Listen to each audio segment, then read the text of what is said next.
இந்திரா காந்தி அம்மையார் மேலே கூட பார்த்தீங்கன்னா எமர்ஜென்சி மேலே இருந்த கோபம் அதுக்கப்புறம் அந்த அம்மா சுடப்பட்ட காலத்தில் அது வந்து அவங்க மேலே ஒரு பெரிய இதாக மாறிடுச்சு, பரிதாபமாக ஆயிடுச்சு. 80ல் எனக்கு இன்னும் பார்த்தீங்கன்னா அப்பா அதில் ரொம்ப இதாக இருந்தார். என்னென்னா ஜெயிலெலாம் போயிட்டு வந்தாங்க, 77 தான் வெளியே வர்றாங்க எல்லோரும். ஒரு வருஷம் ஜெயிலுக்கு போயிட்டு கஷ்டமெல்லாம் பட்டு வந்ததுக்கப்புறம் 80ல் கூட்டணி வைக்கிறோம். அப்போ வீட்டில் வந்து அந்த போஸ்டர்லேருந்து ஒரு இந்திரா காந்தி படத்தை ஃப்ரேம் பண்ணி வீட்டில் அப்பா மாட்ட சொன்னார்.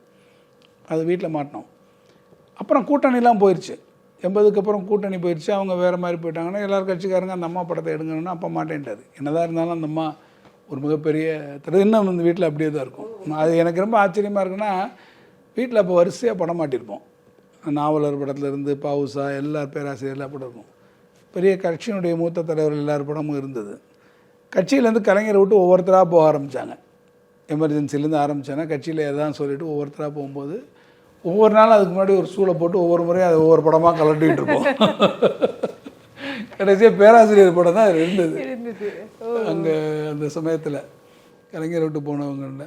அப்படி போகும்போது அந்த 80க்கு அப்புறம் இந்திரா காந்தி படம் அப்படி இருக்காங்க. அதனால் இந்திரா காந்தி மேலே ஒரு இது இருந்தது. இந்த அம்மா மேலே வந்து அப்படி ஒரு வெறுப்புணர்ச்சி அம்மாவுக்கு யாருக்கும் இருந்தது கிடையாது.